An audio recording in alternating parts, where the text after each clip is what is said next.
Hello मेरे दोस्तों, कैसे हैं आप लोग। मेरी उम्मीद और मेरा विश्वास आपके साथ है सब कुछ अच्छा और बेहतर होगा। लोग बोलते हैं कि सर हम सिंगापुर आ रहे हैं या सिंगापुर आ चुके हैं, लेकिन काफ़ियों से सुना है कि रिन्यूअल्स में दिक्कत आती है कि नहीं 2 साल के वर्क वीज़ा के बाद आपको इंडिया वापस जाना पड़ता है, उसमें वर्क परमिट रिन्यूअल नहीं होता है, काफ़ी प्रॉब्लम्स आती है। क्या ये सच है, कहाँ तक सच है, पूरा मैं डिस्कस करूँगा। तो अगर आप मेरे चैनल पर पहली बार आए हैं, पहली बार देख रहे हैं, यूट्यूब की रिकमेंडेशन से ये चैनल देखा है, बिल्कुल सही चैनल देखा है। आप यहाँ पर बहुत सारी वैकेंसीज़ देखते रहते हैं। सिंगापुर जाना चाहते हैं, मलेशिया जाना चाहते हैं, यूरोपियन कंट्रीज़ में जॉब लेना चाहते हैं, पोलैंड, माल्टा, क्रोएशिया, बुल्गारिया, रोमानिया, सर्बिया, आपको यहाँ पर बहुत सारी वैकेंसीज़ एजेंसीज़ की डिटेल मिलेंगी। तो लेकिन मेरी आपसे रिक्वेस्ट है, जिस कंट्री के लिए आप जा रहे हैं उस कंट्री के ऊपर रिसर्च करें, क्या आपकी रिक्वायरमेंट और उनकी जो स्किल है, जो आपकी स्किल है, उनकी रिक्वायरमेंट मिलती है, तभी आपको वर्क परमिट वगैरह मिलेगा। लेकिन मोस्टली आपको मिल जाता है। सैलरी की बात करें तो 50,000 से 1 लाख रुपए तक की सैलरी आप कमा सकते हैं।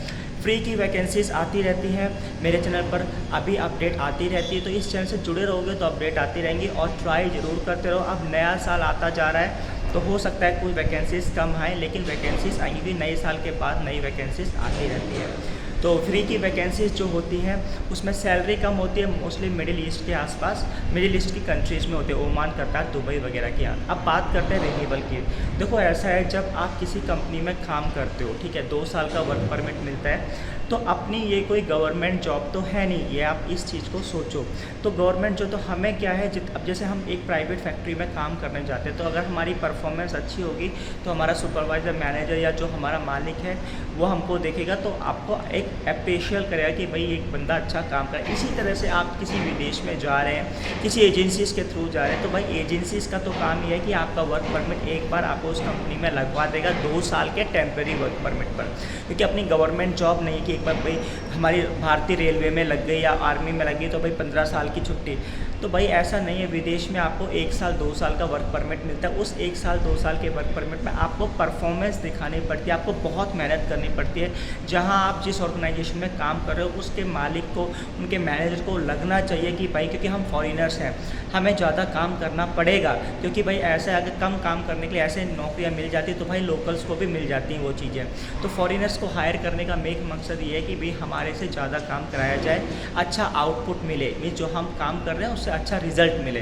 तो अगर आप मेहनत करेंगे, अगर आप कंपनी में अच्छा परफॉर्मेंस करें, कोई सा भी काम हो सकता है, मिड लेवल का हो सकता है, आईटी लेवल का हो सकता है, हेल्थ केयर में हो सकता है, कंस्ट्रक्शन का हो सकता है, तो अगर आप मेहनत करेंगे, जिस जोन सा भी आपको काम दिया उस काम को परफेक्ट ऑन द टाइम पर करेंगे, रिन्यूअल की दिक्कत 99% नहीं आने वाली। हाँ, कंपनी वगैरह क्लोज हो जाए या कंपनी वगैरह कंपनी किसी में ट्रांसफ़र हो जाए या कंपनी बंद हो जाए, वो बात अलग है। अगर कंपनी चल रही है, आप मेहनत कर रहे हैं, आपका रिन्यूअल मोस्ट प्रोबेबली हो जाए, क्योंकि आप उस जॉब के लिए आप सिलेक्ट हुए हैं जहाँ पर आप ही काम कर सकते हो। अगर आप उस जॉब को, जो आपकी जॉब प्रोफाइल है, अगर आप उसको पूरा फुलफ़िल करते हैं तो भाई वो आपका, क्योंकि अगर आपको नौकरी से हटा दिया जाएगा तो दूसरा बंदा भी तो लाया जाएगा। तो अगर आप मेहनत करेंगे तो आपका एम्प्लॉयर उसी पोजीशन को आपको रिन्यूअल करते रहेगा। ये सब मेहनत और अपनी परफॉर्मेंस पर होता है। ऐसा नहीं है, काफ़ी लोग सोचते हैं हाँ भाई 2 साल का वर्क परमिट मिल गया, आगे जाके कंपनी दे ही देगी। भाई ऐसा नहीं होता है, आपको काम करना पड़ेगा, बहुत मेहनत से काम करना पड़ेगा। आपका जो मैनेजर है, आपके जो मालिक है, उनको दिखना पड़ेगा कि भाई इनका रियली मैं काम करता हूँ। रिन्यूअल आएगा तो आपका रिन्यूअल जरूर होगा। आई होप सो वीडियो अच्छी लगेगी। वीडियो अच्छी लगी like and subscribe. Thank you for watching this video.